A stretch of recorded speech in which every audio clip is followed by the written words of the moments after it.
Morning. Well, you couldn't escape it. You thought maybe we had an international guest and I would not dance like I do for my intro and I'd be responsible and adult-like, but I wasn't. Professional and all that. Yeah, I thought so too. But well. That Max, I just love that intro music. So I'm usually dancing as we come in, and Tom and I have been friends most of our lives, so he gets a little had enough of that, all of that. So Max, how are you? I'm fine. Looking forward to this talk. Yeah, it's going to be good. It's great to have you visiting with us today from Germany. We're going to dive into getting to know Max Meister, who's joining us today in just a moment. Tom, you doing all right this morning? Doing okay. Max is about what, 6 o'clock there? Yeah, 6 p.m. All right. It's happy hour there. Happy hour. That's right. That's right. And I saw him only with a glass of water. Okay. So, well, we think it was water. Yeah, that's right. Very, very good. Very good. So let's kind of dive in and get our day started. I'm Kevin Brown. I'm here with my lifelong friend and business partner and co-founder of LeadSmart Technologies, Tom Burton. We're very appreciative and fortunate today. We've got Max Meister with us, who's with Ludwig Meister, a large distributor based in Bavaria in southern Germany. And we're going to dive in and talk about Max and Max's business and the technology that he works with and Max's podcast. And we're going to learn a lot about Max and European Union business and so forth today. But before we do that, we always cover a little bit of housekeeping before we get rolling. So again, welcome to Around the Horn in Wholesale Distribution and Manufacturing. We come to you every Friday morning. We do that unless someone is on vacation or stuck on an airplane, which happens a couple of times a year. And what we do is we pull together the news of the week. We look at things in the economy and supply chain and manufacturing and distribution, sales and marketing, IT, cybersecurity, AI, mergers and acquisitions. And we try and pull all that together. We put it into a newsletter we publish every Friday morning. It goes out to about 10,000 people. It's called, again, Around the Horn in Wholesale Distribution and Manufacturing. If you don't get that newsletter and you would like to, there's two simple ways. One, you can send us an email at hello@leadsmarttech.com. Just simple hello@leadsmarttech.com. We'll get you added to that list. Second is you can go to the website for our podcast, which is www.aroundthehornpod.com, and we will get you added in as well to that. If you're listening on the podcast or the recorded version of the show, what you won't see is we'll have up occasionally today that newsletter, but we go through that newsletter with our guests, kind of break down what's going on with all of that and talk about the news of the week and how that impacts distribution and manufacturing.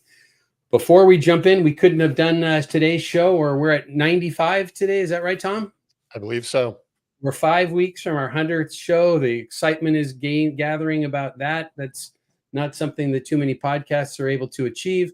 And going to have a little party with that. So more to come on that shortly. Working with John Taylor, our producer and editor, on all of that right now. But if you like what you hear as you join us, subscribe to the newsletter. But the best thing you can do to help your peers in the industry that might get some value, as well as us, is if you're listening on LinkedIn Live, Facebook Live, YouTube Live, hit the subscribe button, hit the follow button. You'll get updates each week. It helps us bring this show to you. If you're listening on podcast, Spotify, Apple Podcasts, whatever the platform is you use, leave a review, hit the thumbs up button. That helps get this out to more people as we go. So, Tom, that's about it. Anything to add in our housekeeping? I tried to do a little quicker today. No, that was good. That was well done. So, if you're out there, let us know you're there. And hopefully we're getting comments today. Last week seemed to be a bit better.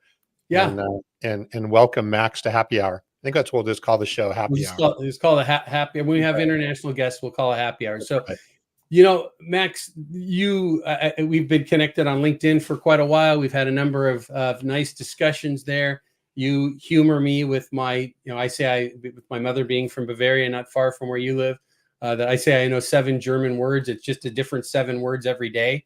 And sometimes they come together and pour grammar into a sentence that somebody that speaks German can understand. So you've humored me with a few of those in our conversation, but we finally got you to join us on the show. Could you just maybe take a little time? You're unique when it comes to CEOs in the distribution world. And when I say unique, that's my perspective, because you're involved in technology, you have a podcast, and you're the co-CEO of a large distribution company. So to me, that's quite intriguing. I think most of our guests listening will find that as well. maybe give us a little background, where your background, the company background, and things you're working on. Yeah, thank you. So I run the company together with my sister. Ludwig Meister is a power transmission fluidics and tools distributor with roughly 130 million euros revenue. And I think it's very important to do some stuff different. And that is why I, for example, make a podcast. It's called Max and the Supply Chain Heroes now for, I think, 5 years. Wow. Because if you want to get the best talent and if you want to get good people, then you have to attract them. And that's the main reason why I do all these extra stuff. So until today, no customer called me and said, I listened to your podcast. It's the best one. I want to buy everything from you. So but you probably meet people that it may surprise you that listen to the podcast, right? Yes, on fairs, trade shows, and some conferences, the people ask me or tell me that they like the show. So the company is quite old. It was founded before the Second World War, and I would say we are number 5-ish in Germany. The last 5 years, we grew quite well. So since 2018, we grew 30%. And we did this all organically, and this is maybe something we can talk about later. Yeah. I'm also very interested in digitalization. You called it tech. I think it's very important because we build all our software by ourselves. We have we bought an ERP, but all the logistics software, web shop, purchasing, CRM, that's everything homemade by our team. And today, this is one of our biggest differentiating factors, I would say, because we really add value for our customers. And the last one is I also have a company together with my sister where we invest in startups in the supply chain area, meaning purchasing, logistics, and stuff like this. And I'm over 40 years old. A father of 3, and I always say I'm in good mood since 1982, and my slogan is it's all about sharing. So I would be happy to connect on LinkedIn because I think you can learn every day. You do a great job with the posts that you do on LinkedIn. I appreciate that. Max, does Ludwig Meister cover all of Germany or outside of Germany and other parts of the EU, or just specific geographies? It's Germany and Austria. But our focus is, so we do outside sales or territory sales only in the southern part of Germany, but we try to acquire target customers in all over Germany. So this is what we are starting right now. But today, our focus is southern part of Germany and Austria. Great. And maybe a big difference to distributors in the US is that 70% of our revenue is with OE customers, meaning we sell bearings that go into the production, into the machine of our customers. So that is our focus. Great. That's wonderful. So all of those John Deere plants and all of those types of customers that are popping up throughout Europe are probably using your products into their equipment that they're building. That's super. That's great news. So this gives us a nice kind of overview of your background and experience, which will be helpful. So Tom, any thoughts or questions of Max before I have a lot of questions, but I'll kind of hold off as we get through here. But Max, you are very unique. It sounds like. Certainly, we work with a lot of distributors here. Do you find that by using like the podcast and some of the marketing things you're doing, you kind of find yourself rising above the noise a little bit, or you're differentiating yourself? In the brand and the relationship? Actually, we have a platform. It's called Kununu. It's similar to Glassdoor in the US. And if you look at the ratings we get, it's getting better and better. And that's the same with ratings on Google and stuff like this. So I really think that this pays off now, but it took very long. I started really 5 or 4 years ago with a podcast. 5 years ago, and it took quite some time. But I think it's important to do stuff in a different way that is some kind of unique, because if not, then it's difficult to get out of the noise. Well, it's there. I'd love to hear that, because there's got to be the differentiator, right? Because everybody can sell a pair of pliers or a bearing, or right. It's what you do and the support that you provide and how you help beyond that, right? That helps. We use the term tied to our software as well regularly, is the client success side of things, is how do we understand our customer through customer intelligence to make sure they're successful being partners with us. So this is good. I'm looking forward to today. Tom, you ready to dive in the news? It looks like, because you brought it up, and I'm actually quite shocked, my friend, that you waited this long, because this is I think where you get to gloat a little bit this morning. I'm not ready to gloat at all. In fact, I'm actually nervous when I see this kind of stuff. Good, glad to hear it. Right. But let's fill Max in real quick on this. So Max, I know Germany's gone through some recessionary times last year, and I think things getting a little bit better now. We have this whole crazy high interest rates here in the U.S. So our Federal Reserve, they seem to be, kind of up and down with when they're going to do some interest cuts. So Max, I don't know if I shared this with you, but you may know this from listening to the show in the past. Tom and I have been friends for over 50 years. And so we don't pull any punches with each other. So we have a bet over a steak dinner. And that is that Tom thinks there will be one interest rate cut this year, and I believe two this week. Tom, go ahead. Yeah, well, this week they stated that they envisioned, the Federal Reserve stated that they envisioned just one rate cut this year. That all said, there were definitely people in the meeting, some of the governors or whatever in the meeting, that were advocating two. I don't like it that they're stating this.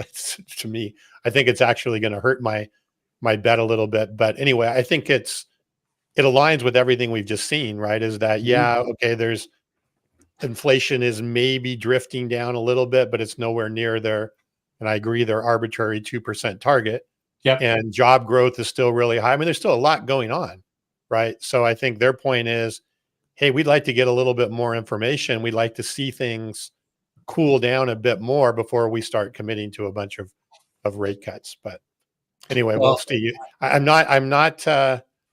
by no means taking this to the bank yet. No pun intended. Very good. Glad to hear it. Because I will tell you, there's a little laugh. What was this? That was Wednesday, I believe, right? And we had the news on here at the house, and lovely Mrs. Brown, Darlene, points at the news, and she goes, "They just said it's going to be one. Tom wins." Okay. And I said, "Oh, all right. Well, if she says that, then we should just call it off and be done with it." Well, she does have the power for things like that. Yeah. So no, it was pretty funny. I was like, he didn't say that. And she backs the news up on the DVR and says, "See, he just said one." I'm like, oh boy, I was waiting for the phone to ring, Tom. So anyways, we'll see what comes of it all. But regardless, we Max, we have here, and I don't know how closely you follow it, but we've got all these, these statistics that the U.S. Federal Reserve watches, and they just keep kind of going up and down. And there's this like the water can't quite boil. It starts to boil, and we look like we're going to get to a place for rate cuts, and then jobless claims change, and so forth. So we've been watching it pretty closely. It's important when we come out of this environment where we had like free money, and now money's so expensive, and it has a lot of impact on distribution. As you know, right?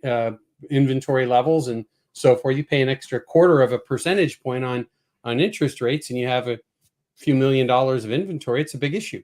Right? Yeah, absolutely. I think, but I think it will stay that way. So I think Tom is right, because I also don't think that the inflation is going down very, very hard. I think there will be maybe even a higher inflation next year. But that's my point of view. I don't know if you know the Bonnier brothers from ITR Economics. Yes. Yep. I follow them closely, and they said maybe everything that you buy today will be the cheapest possibility in future, and I think that's true. Yeah. I heard Alan Bollier speak at the Industrial Supply Association event in Charlotte, North Carolina, and every time I've heard him speak, I leave with a knot in my stomach. So Tom, I think you've listened to a few of those recordings, but yeah, I mean, there is some, I don't want to say doom and gloom, but there is some big cautious caution, and they back it up with good statistics. So I'm interested to see. I think one of the things, Max, and I don't know how this works in Germany, but here we've got an issue with the elections coming up, right? And with the elections coming up right now, we've got look at that. We got a comment from Duncan in Canada. You must have met Duncan before, Duncan Stacy. He's a good friend of the show. Duncan's with us regularly. He's a pipe valve and fitting distributor in Canada and a friend of the show and a good man. But we have an election coming up, right? And then we have this economy that's kind of fluttering right now here. So we've got one candidate saying, well, you know what? It was great when I was president before, and you're letting this guy have these high rates. The other guy really wants the rates to come down, but our Federal Reserve that creates the monetary policy says we're not being influenced by the president. But that's where I think, Tom, to your point earlier, we may see that second cut. Is I think they're going to have to test the waters, like we said, last week we talked about, because there's pressure in lots of areas, and if they did one in September, say, and things stay the same, I bet they do another one. So, anyways, I am not prepared though after this week's statement to raise the stakes on the bet. Okay. So, how's that? So, fair enough. Yeah, we talked a little bit about this next article about the World Bank. We kind of included some international discussion, but the World Bank talks about the bigger forecast of U.S. economy supporting global growth of 2.6% this year. Max, Germany's economy is it the third largest in the world? Yes, I guess so. If you look at the population, I think it's even bigger. But in total, a third one. Yeah, I think from a GDP standpoint, I believe that's the case. So it's funny, because of the size of California, where Tom and I live, I think we're the fifth largest economy in the world, and in the state that we're in. But Bavaria, where you are, really drives that for Germany, right? Yes, I would say Bavaria and Baden-Württemberg, so both of the areas in the south of Germany. But I don't know if this stays like that in the future, because we are heavily focused on automotive industry, and all the companies that are tier 1, tier 2, and machine production companies and stuff like this. And I don't know how this will, how the future of automotive industry in Germany is. That's point one. And point two, I also think that the infrastructure, so if you look at Bavaria, wind energy, for example, is quite low in comparison to North Germany. So I think it's also challenging times for the future. But for me, I always say I don't care. I don't care about stuff that I cannot change. So if we have to find customers somewhere else, then we will look for them, maybe in Hamburg. Sure. No, and that makes sense, right? Or Strasbourg or wherever, right? Cross the river. But so I want to unpack that a little bit. Your comment that you made related to automotive, is that maybe tied to BMW, Audi, BMW having like some US plants or plants in other parts of the world? Is that the impact that you're describing? Or is it the EV? Or is it So I think it's the EV, because the EV, for example, for my industry, they have less moving parts. So it's a much simpler car, I would say. So the construction is different. So we will get more competition from China with BYD, for example. And I think it's very difficult to. So at the moment, maybe except the salary, I do not want to be the boss of Mercedes or BMW, because I think it's very difficult, challenging times to find the right strategy into the future. Very good. Tom, any other thoughts on that? No. I just, the one point that they brought up here in the article, right, is that while the growth rate was 2.6%, that's remained sluggish compared to past standards. Right. So it's interesting, right? We're spending a lot, it appears. Costs are going up, it appears, but yet growth rate is not really growing at that pace due to some of the things that they say here. So well, and they talk about in this article, which is interesting, right? Which is an AP News article. They talk about something we hear about the U.S. economy all the time, is they talked about, it says globally, but especially in the US, the economies have proved unexpectedly resilient in the face of high interest rates. And that's, I guess it's just, if I didn't want to, think about borrowing or accessing some cash, and have a need for high interest rates, you sit back and you just say, well, okay, the economy is doing fine. Those interest rates are high. But when you start looking at that, and, Max, we had a time, and I don't know what mortgage rates are like in Germany, but, or other parts of the EU, but, we had a time where people were getting, 2%, 2.5%, mortgages on their homes. And that's very different than 6 or 7% right now. Now, we also had a time years ago in the US where people were, in fact, we had a guest, Eric Hopland, 2 weeks ago on the show. Eric is the CEO of the National Association of Wholesalers. Yep. And he talked about having a conversation with his father the previous weekend. And I think his father said that they bought their family home at 18%. Yeah. So, what are rates like in Germany and other parts of the EU? Yeah, I would say higher than 5%. It depends on the length of the contract or length of how fast you have to pay. Mm-hmm. But to be honest, we are, so you cannot see it here, but here's a big plan for a new logistic I want to build. Okay. And it is the biggest investment in our company history.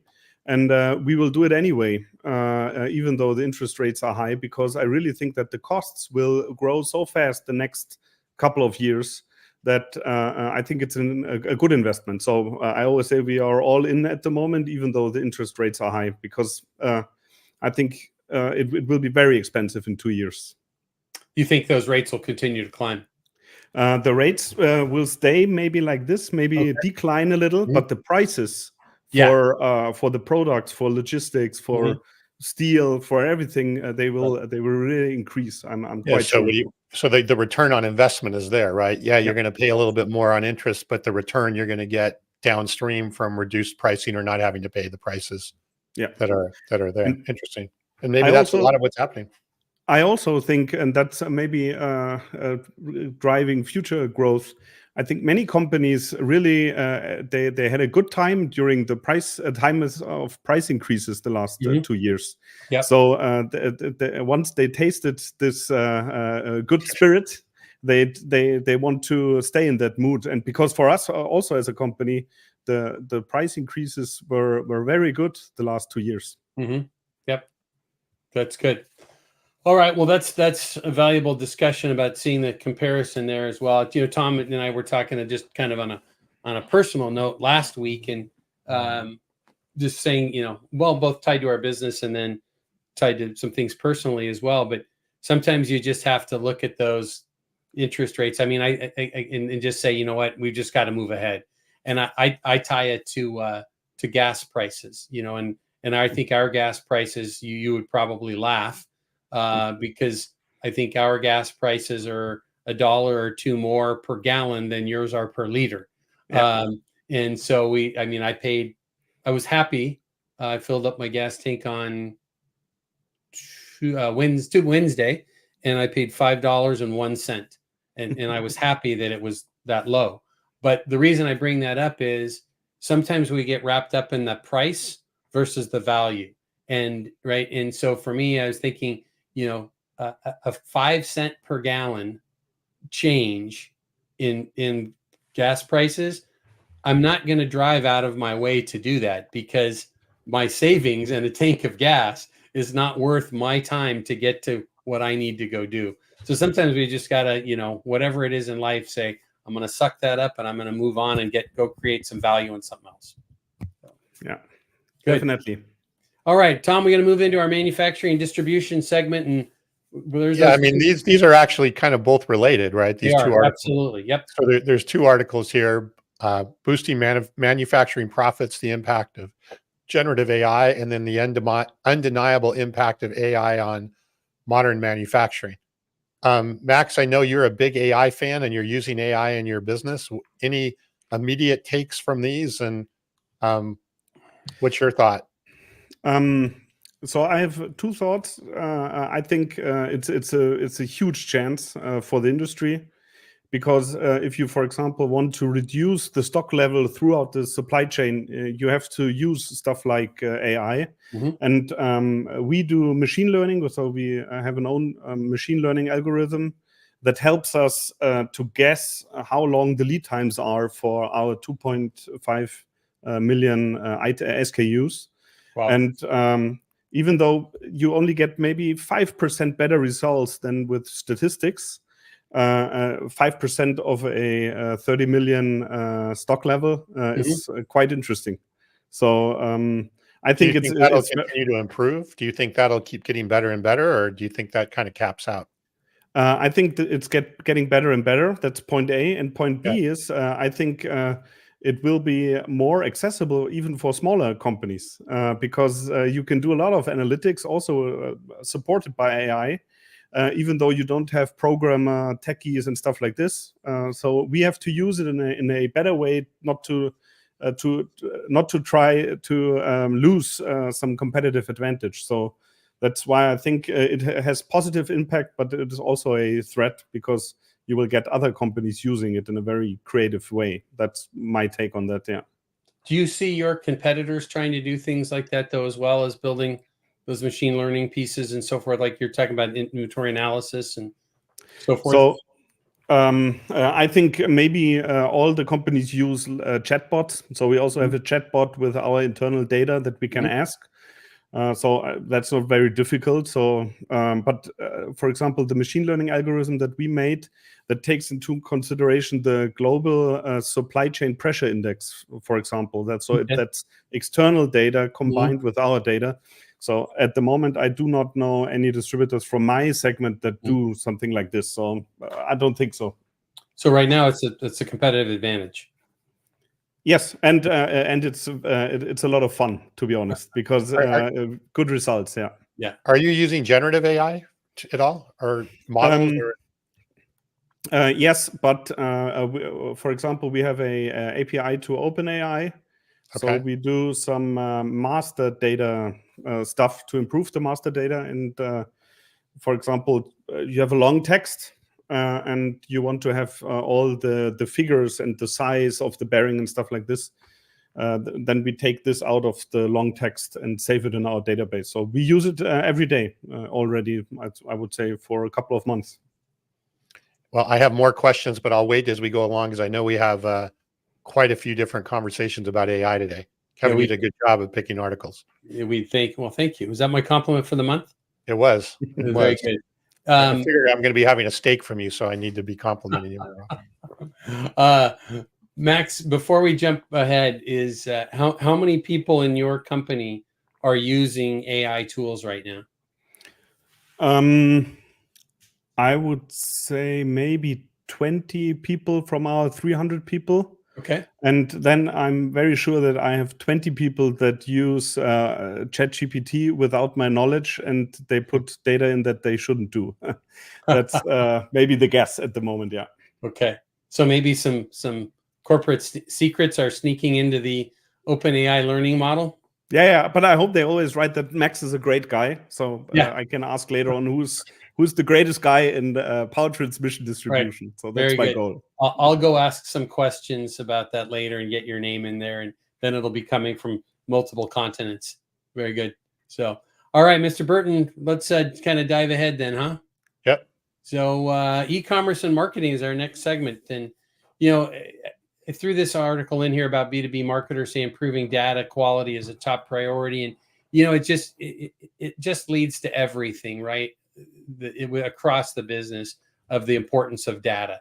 And this was from martechmagazine.com and talking about, you know, some surveying about the importance of clean data and in using data in their for their marketing operations. But it's so much more than marketing, right? That's the key. It's just across the board. And Tom, we have a webinar coming up with one of the large U.S. buying groups next month about it's about smart CRM, but a big component of it is how to use the gold mine of data, right? And Tom, you talk about that so often. So maybe Tom, you can throw a couple comments about data in general, and then let's tie that into the marketing component from this article. Yeah, well, I'll start off with the article, which I find Yeah. actually promising.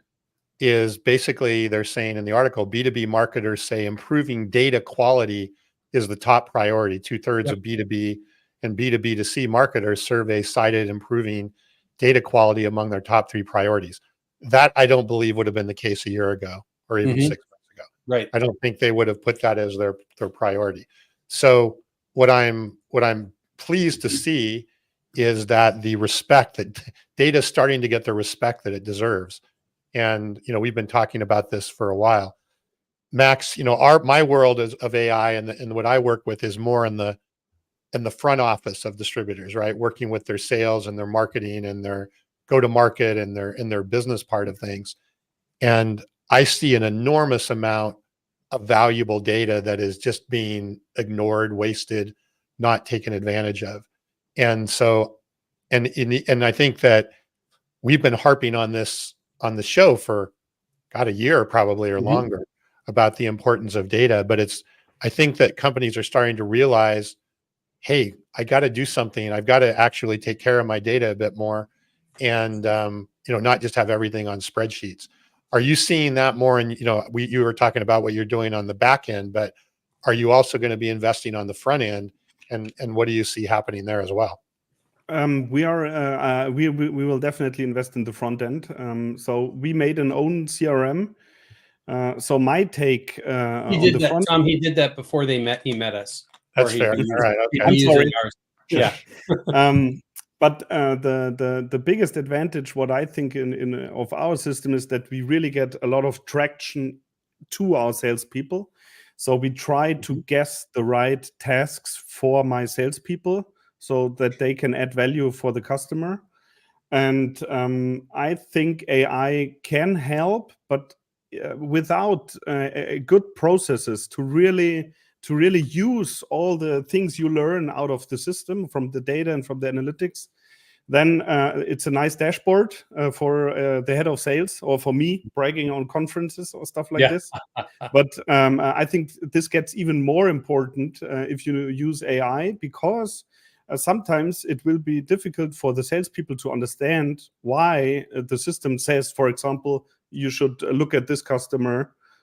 He's churning and he doesn't know why. And I think there will be some cultural issues. So I think AI, big advantage. We will do a lot of it, but you need good change management. You need good educational programs to really get all the benefits that are possible. Yeah, no, I could not agree more about the change management aspect of things for sure.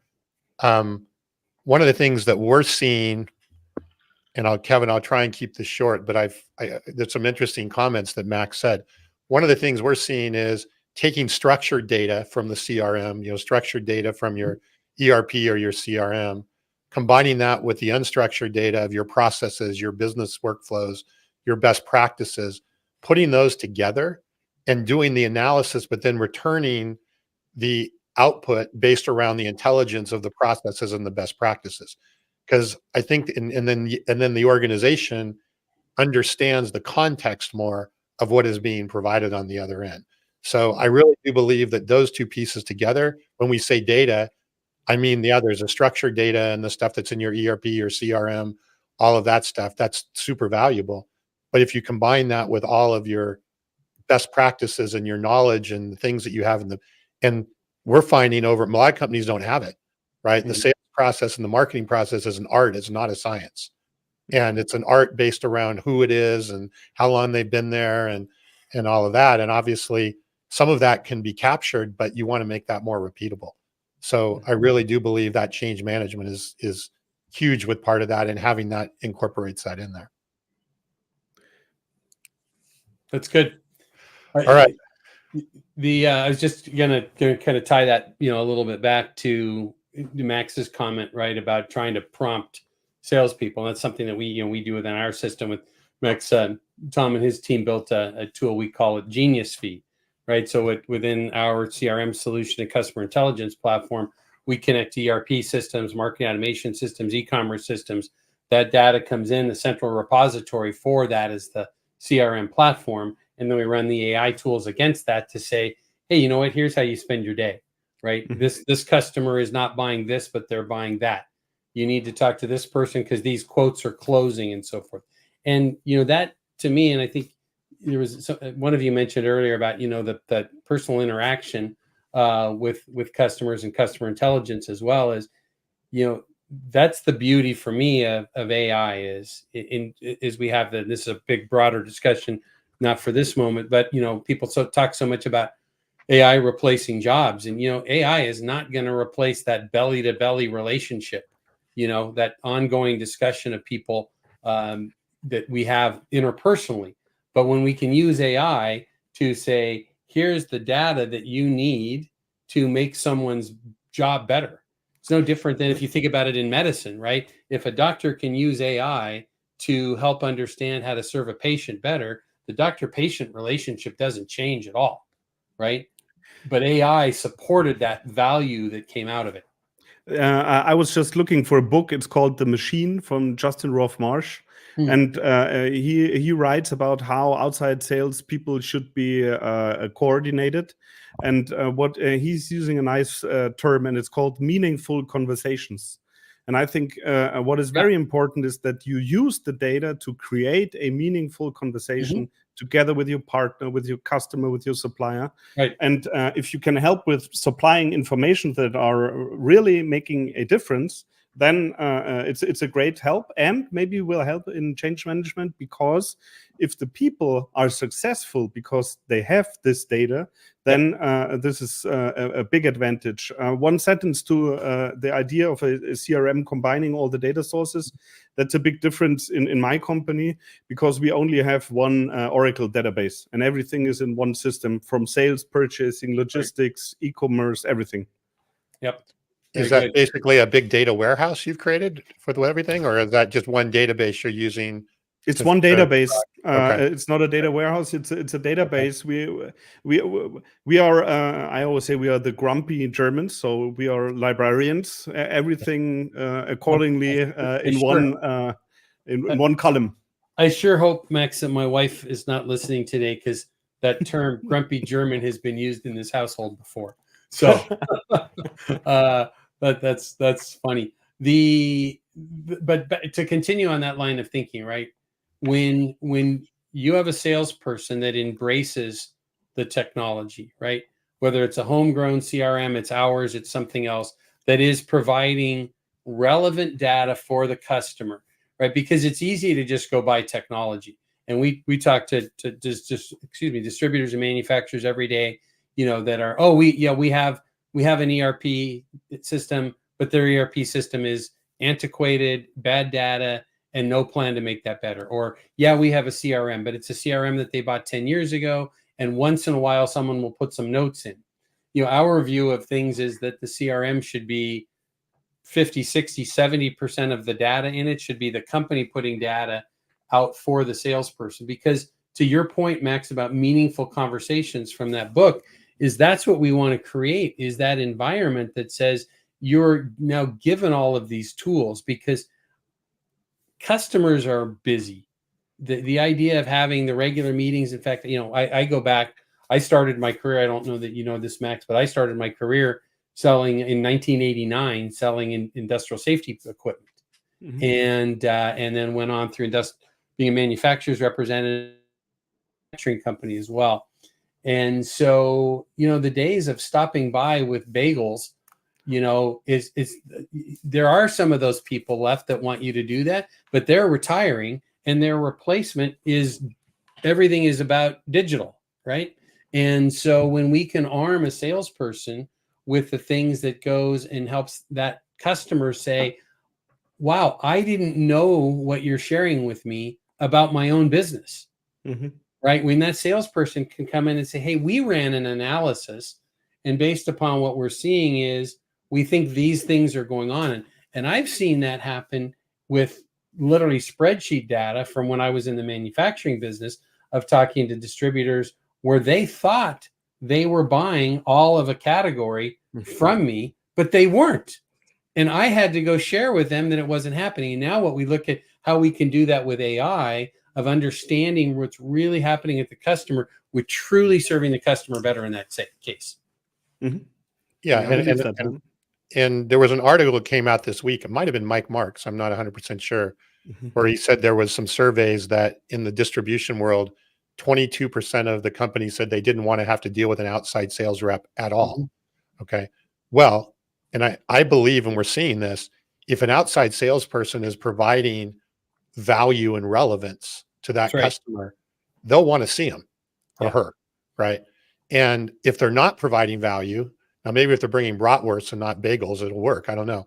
But if they're not providing value, then that's exactly why. It's just a quote unquote waste of time along those things. So there's a lot of capabilities for AI and to be not just helping to drive the sales process and the sales management aspect of it, but how does that salesperson who hasn't been around for 50 years or whatever, how do we provide that maximum relevance and the maximum value to the customer, which will then cause the customer to want to have more interaction with that salesperson? That's kind of a win-win. Well, I think you're spot on with that, Tom. And I believe what we're quoting there was Mike. And Max, do you know Mike Marks? I know him. Yeah, he's a character, right? Yeah, the NASCAR guy.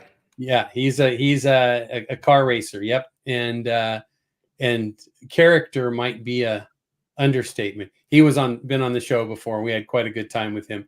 And but I do believe that was Mike. And I think if I might reach out to Mike and ask him the question: is that 22% said they don't want to see anybody? I wonder if there's a caveat that goes with that. That is, I want to see them when I want to see them, versus I want to see them on the schedule of them being able, So go ahead, Max. So what we did, for example, is we created a software that is calculating the first day when a product runs out in the supply chain, and the customer only has to buy regularly at Ludwig Meister.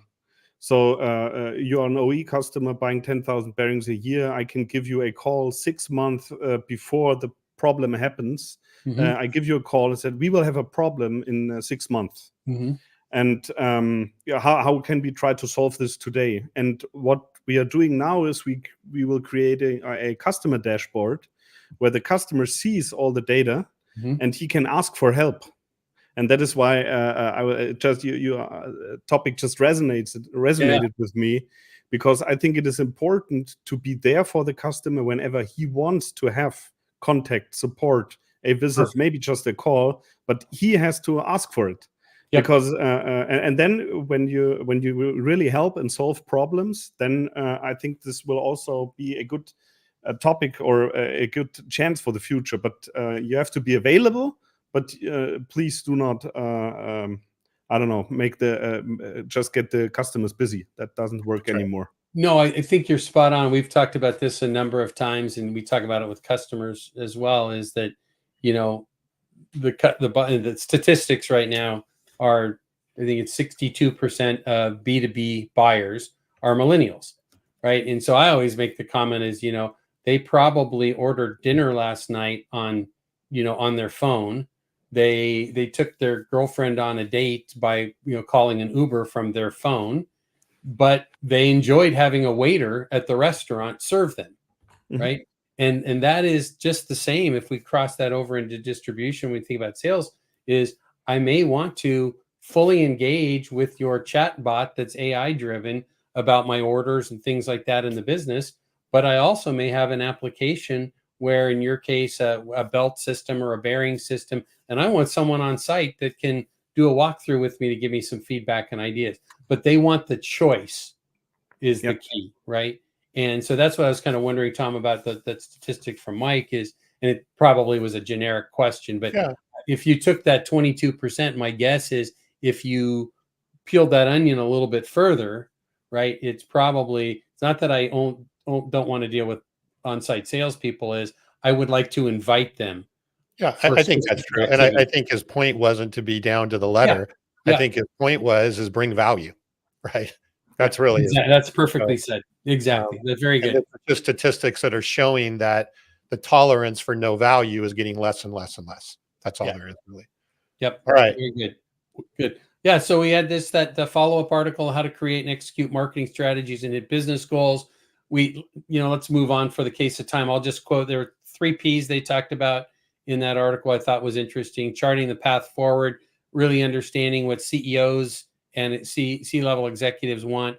Pick your priorities, make sure that there's outcomes that are coming from what marketing efforts are being done within the business, as opposed to just expecting to have a budget. I was listening, Tom, to a podcast we both listened to, Revenue Vitals, with Chris Walker last week. And, he was talking about marketing should be zero-based budgeting. So every year you have to absolutely earn and get a brand new budget based upon what you achieved the previous year with your marketing dollars. And I really thought about it. And for me, that resonated, that's a really good idea. I mean, a lot of organizations do zero-based budgeting across the company.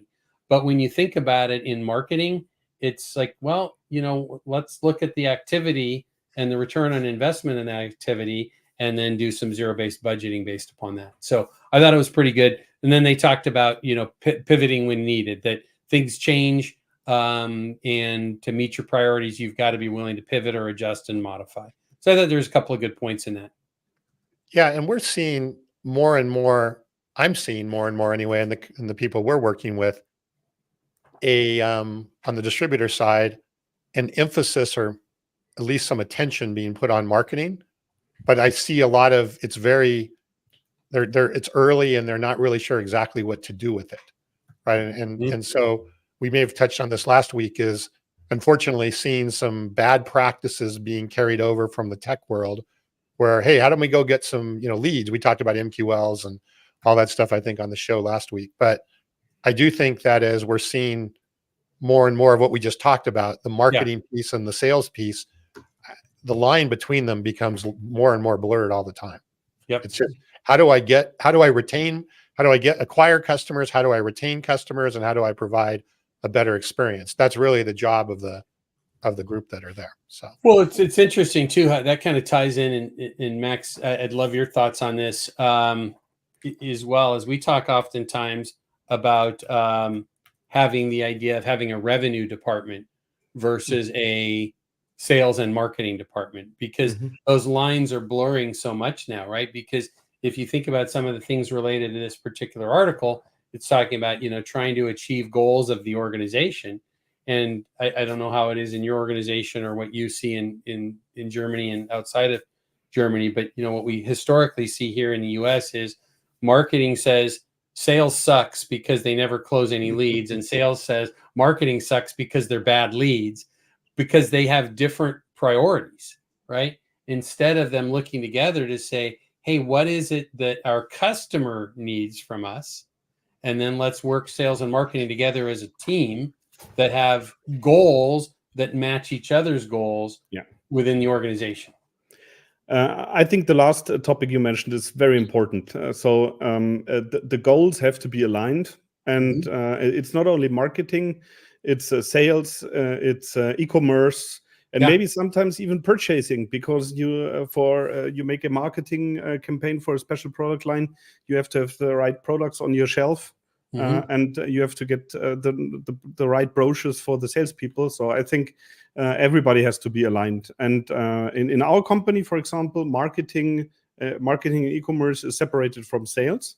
Okay. But today it works very well because we integrated a management system. It's called Objectives and Key Results. And we started this in 2019. Okay. And for example, next week, we will negotiate for two days. What are our priorities for the next 4 months? And then everybody knows what to do. And then marketing, e-commerce, sales, everybody is aligned. Everybody knows what are the priorities and what resources do they have to provide. So I don't think they have to be in one department.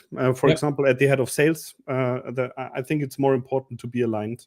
Yeah, that's good. That sounds very much, your process sounds very much, we use a system at LeadSmart called EOS, the Entrepreneur Operating System. Yep. Traction.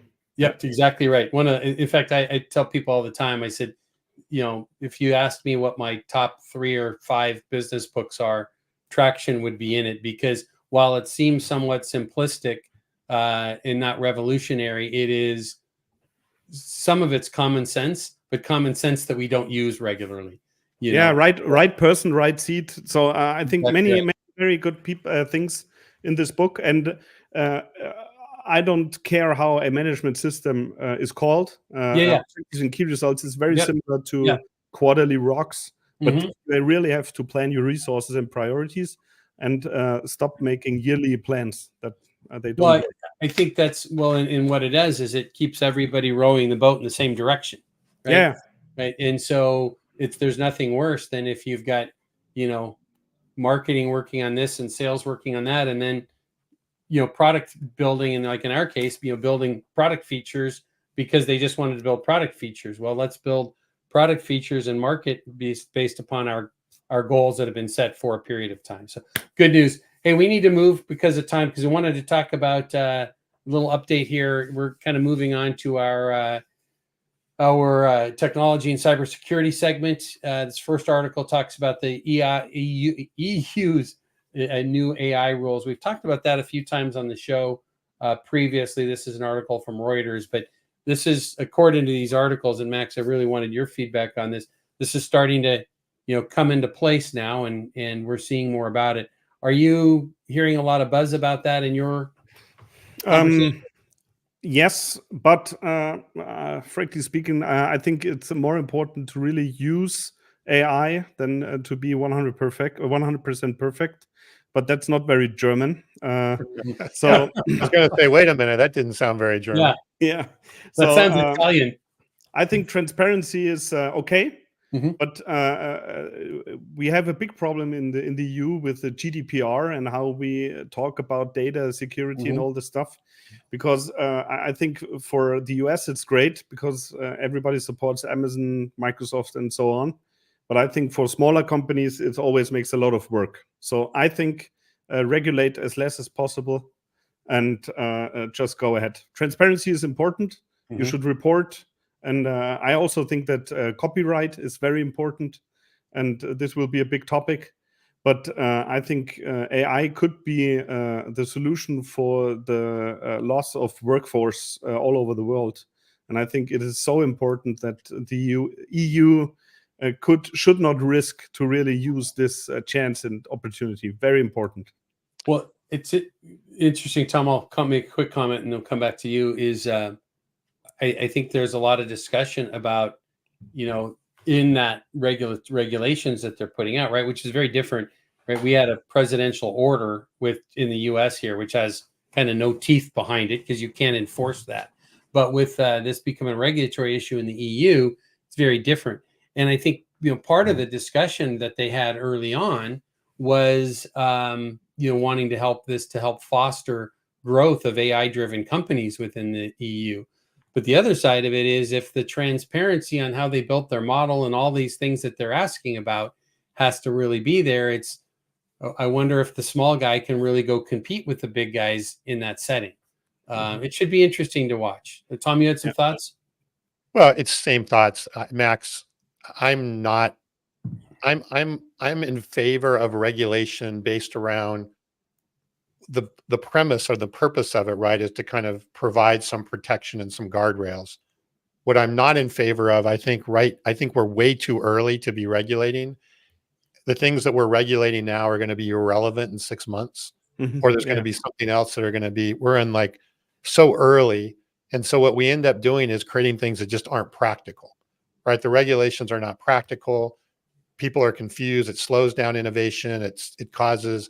So that's my concern with regulation is we're way too early. Let's let this play out a little bit. Let's see how the market actually polices itself a bit more. How does there's a lot of things that we can do we're so early to be able to be putting regulation in place. It's just, to me, it's just impractical. And, Europe, I think with GDPR, as you said, they way overstepped. It's not practical. And it's created a lot of noise, honestly, versus a lot of results of which they were trying to accomplish.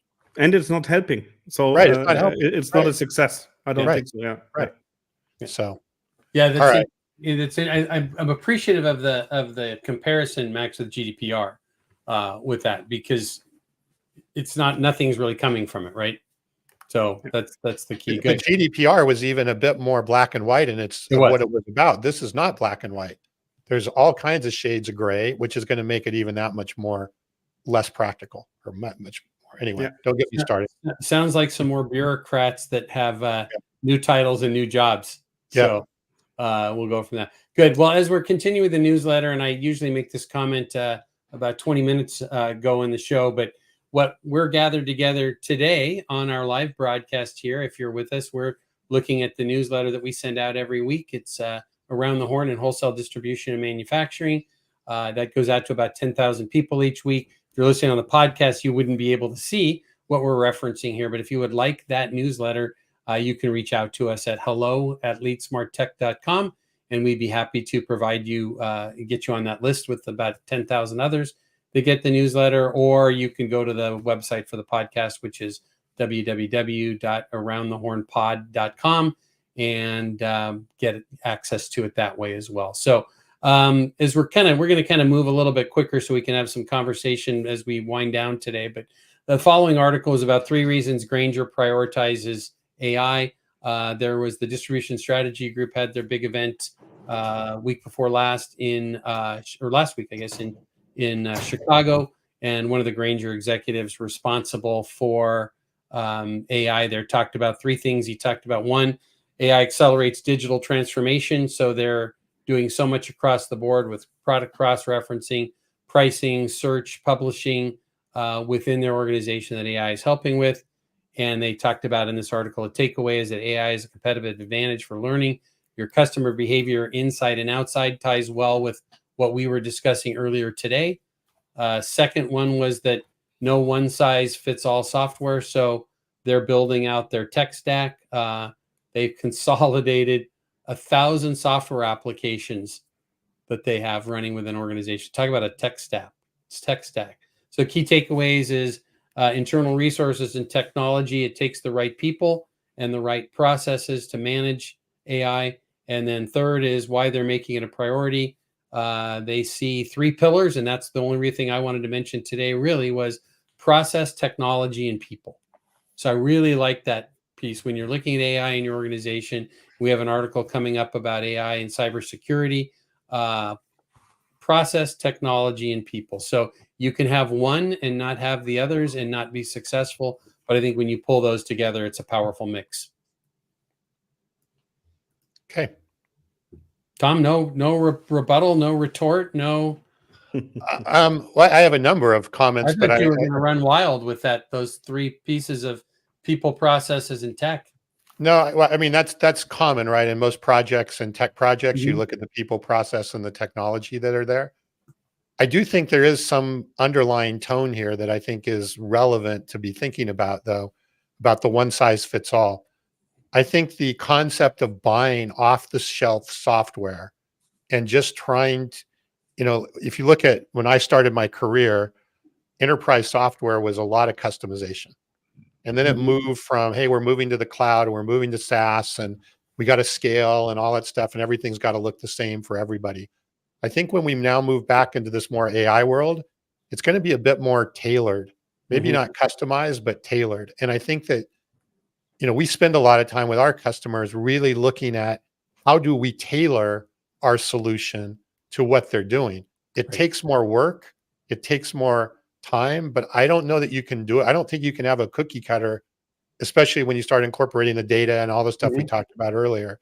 I think that's an important point that we should, as companies, you should be thinking about is, hey, trying to just buy an off-the-shelf solution and plugging it in blindly into the organization, probably not going to be a good fit as we go forward. So, and it sounds like certainly, Max, you guys have really taken that to the whole next level by all the stuff that you've done with your own internal team. Yeah, and I really think that the software should be as small as possible. So if I don't need Photoshop because I only have to crop images, then maybe we should use the smallest software that we can find. And I think tailored is a good way for many companies. For us, we really try to customize or really build the software by ourselves. But that's maybe the result of 10 years of building software. Right. So now we are some kind of geeks. Right. Very good. But as a vendor, I think that we look at this all the time is obviously we want to have a baseline of products that we can support and scale and go across multiple people, but we have to look at the tailor part of it and how do we do that in a way that can meet both objectives. And I think we've swung, I've been in the software world my whole career. I've seen it swing from one extreme to the other. I think we're now coming back to a little bit more of a middle ground, and that was the point in there. So good. Jumping ahead, how to craft a responsible generative AI strategy. We could probably spend an hour on this, but any quick takeaways from that? I think it's a good summary of a lot of the things we've been talking about and that we've hit on today. There was nothing in there that was earth shattering. It was really more kind of combining a lot of the things that we've talked about. Yeah, I included that this week just because of the fact that we've got on a pretty consistent basis, we're talking day in and day out to companies that are ready to go, right? And we're talking with, small distributors and very large distributors that are trying to figure out the whole AI thing and how is it going to impact their business and what are the risks and the things that might be problematic with that and so forth. And so having a program in place where we've got, back to our, people, processes, and technology is part of the process. Is we have a cybersecurity piece of that. We have a, Maxim even made the comment earlier about, people he may not even know in his organization and what are they sharing outside the organization.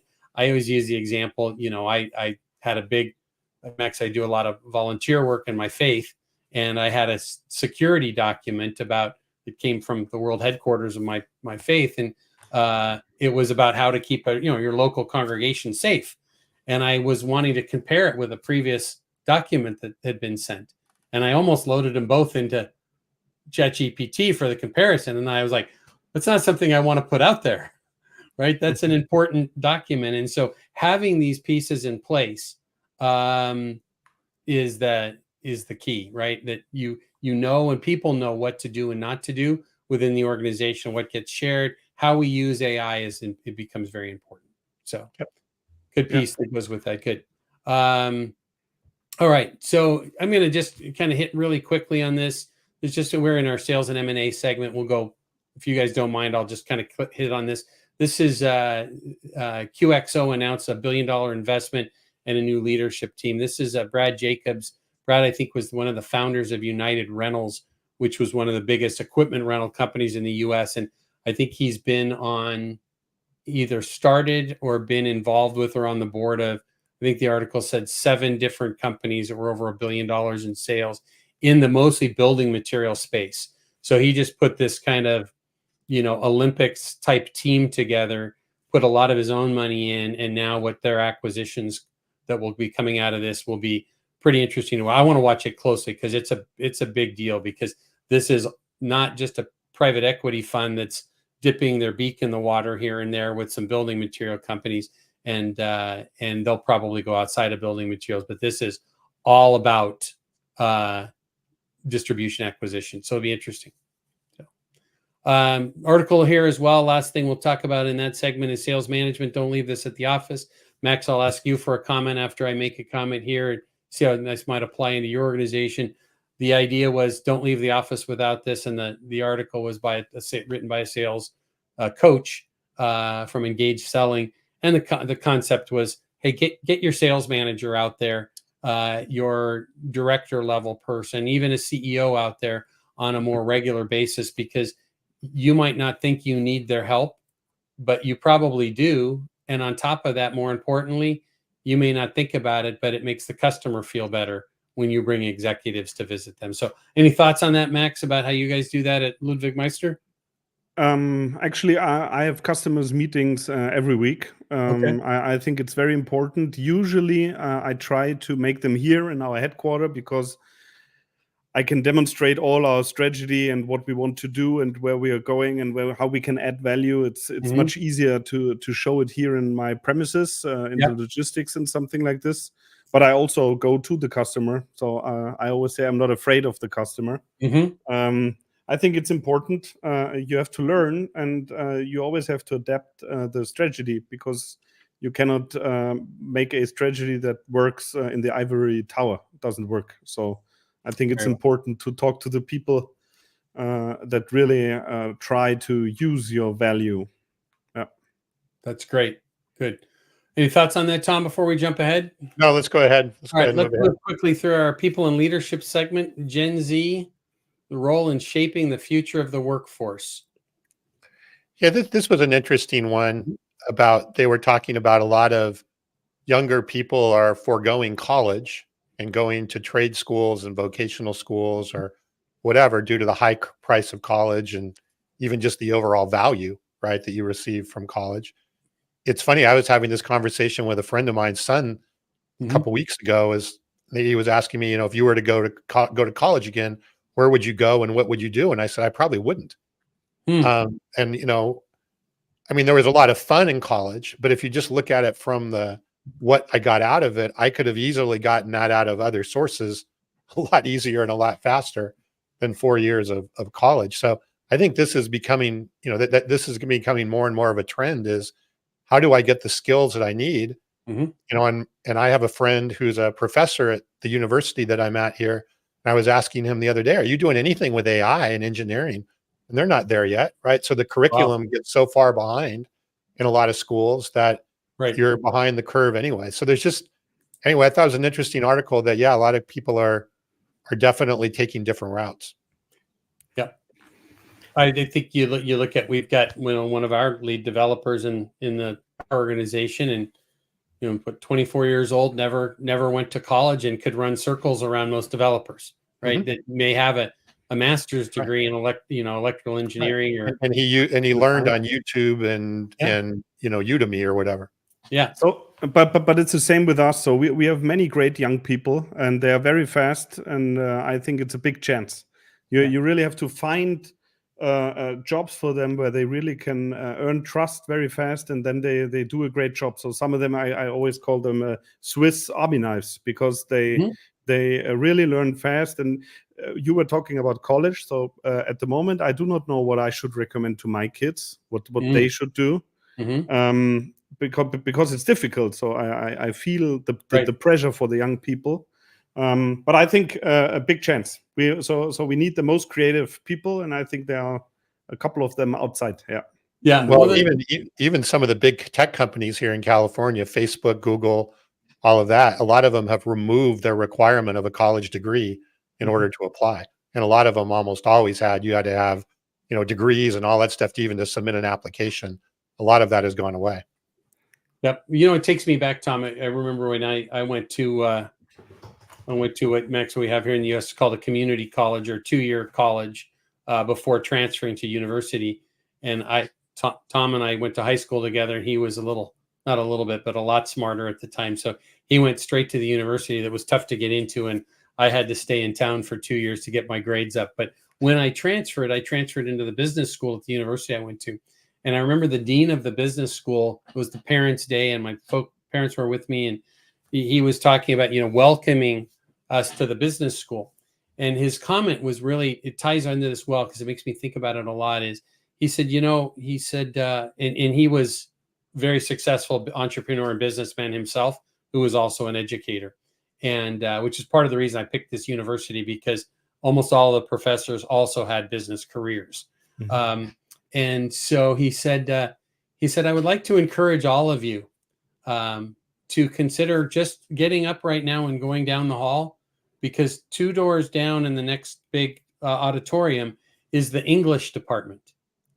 And he said, I can't teach you to write and communicate well in the business school.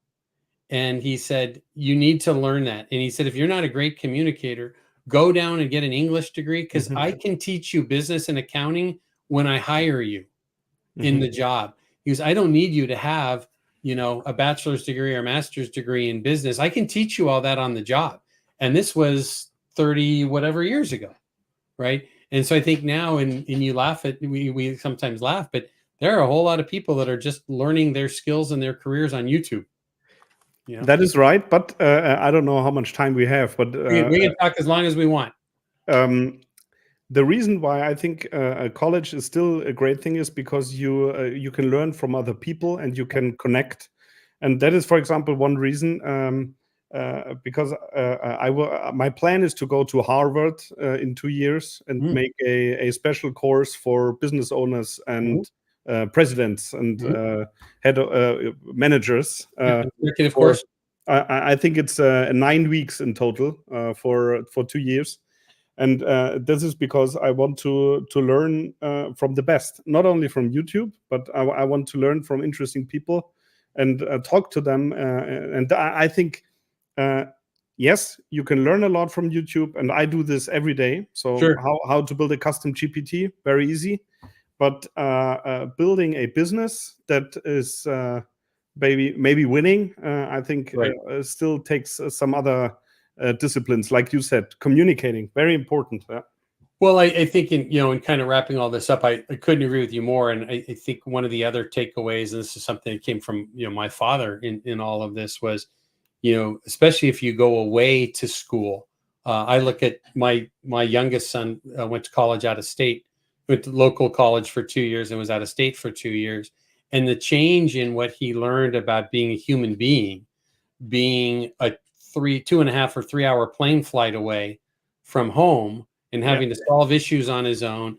And, I went to school, an hour away from home, not even an hour away from home, but I still had to get myself up each day and get moving. And YouTube doesn't teach that, nor does it teach what you were describing, Max, about the interpersonal skills with it. And even if you look at, there's a big push here in the US because, there's not enough welders. There's not enough of skilled trades people out there. And that's a big push that we're seeing in this country now because, plumbers are making $100 or more an hour, right? Because there's not enough of them.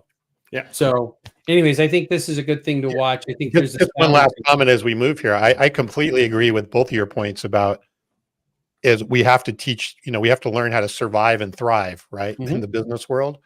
I'm just wondering if there's a more efficient way to do that than 4 years of college and $250,000 of student debt, right? When you finish.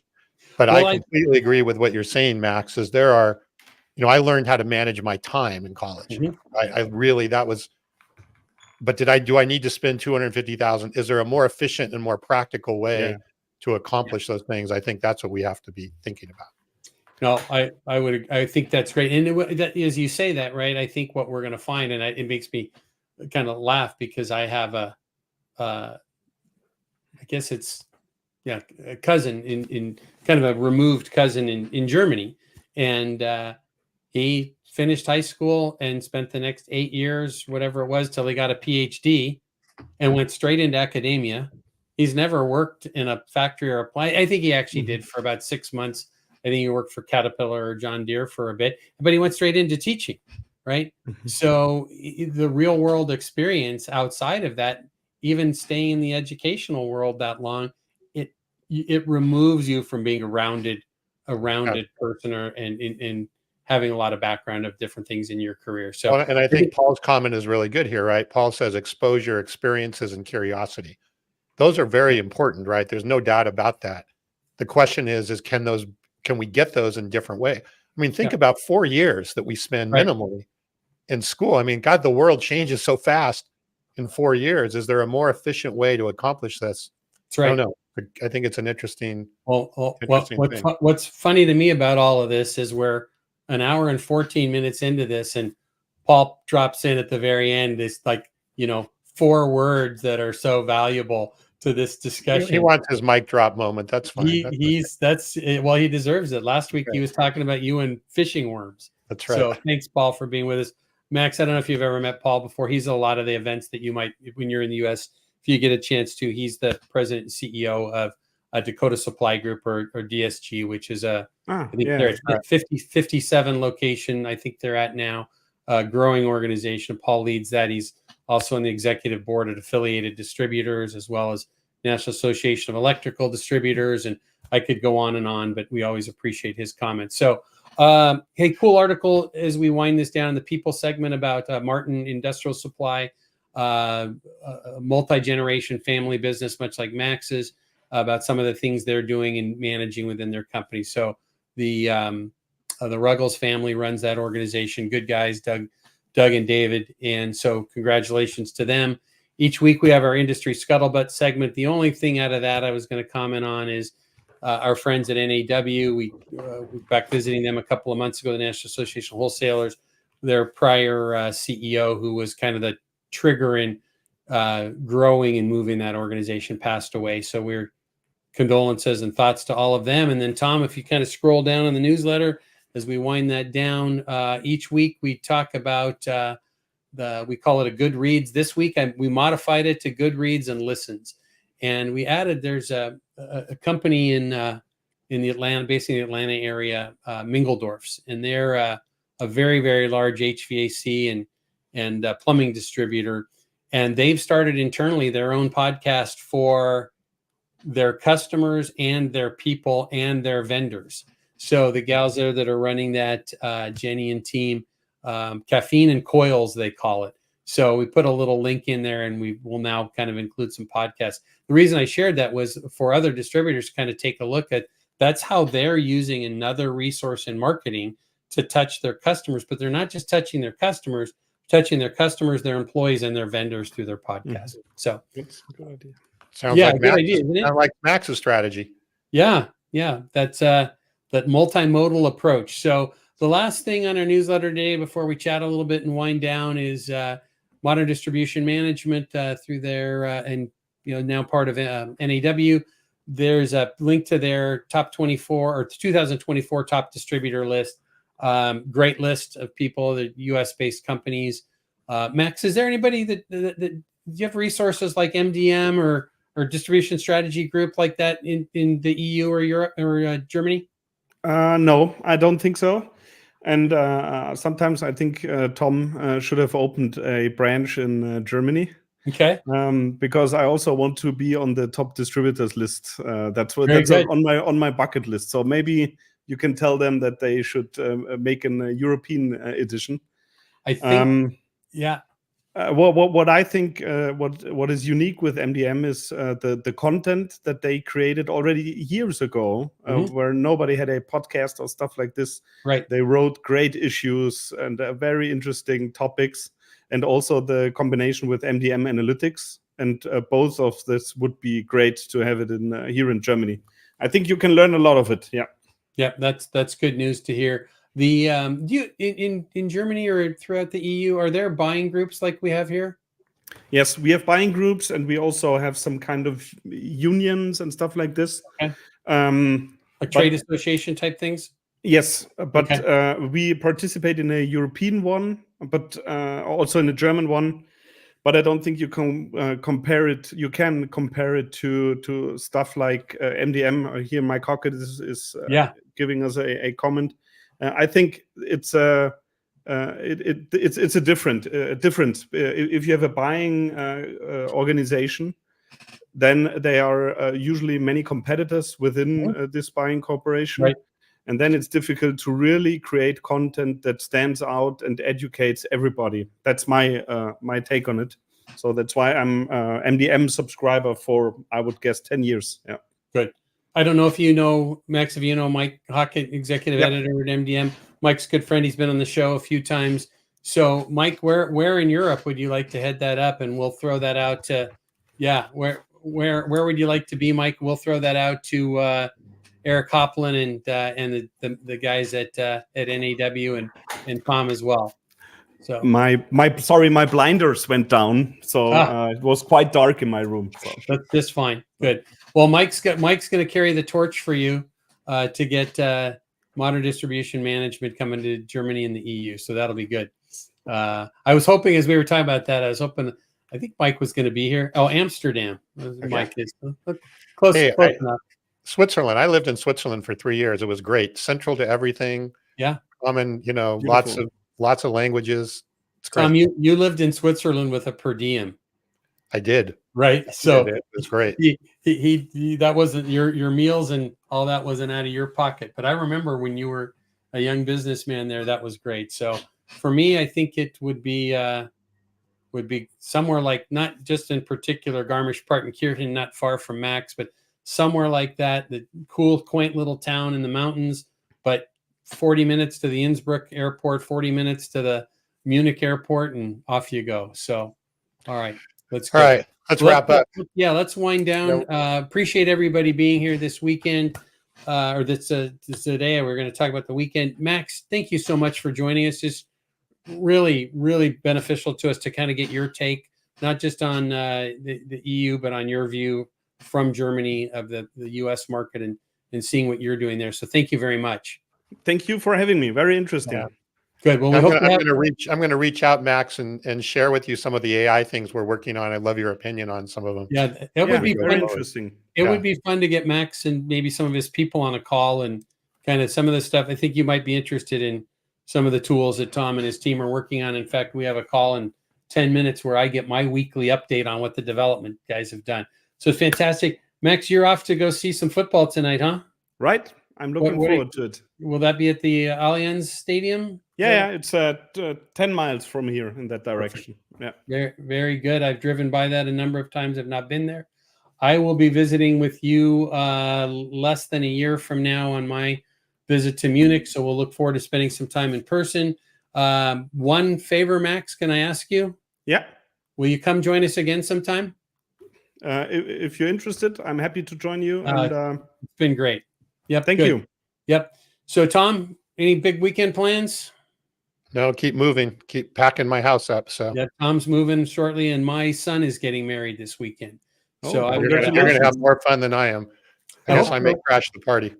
My role is to keep Mrs. Brown from exploding with all the lists that she has about what's going on this weekend are astounding, but it should be a good time. All the kids are going to be in town, so it'll be good. So, hey, thank you again, both of you. Tom, I sure appreciate it. Today was number 95. We're 5 away from our 100th episode. There's going to be a party for that one. It's coming together. We've got John working on that, our editor and producer.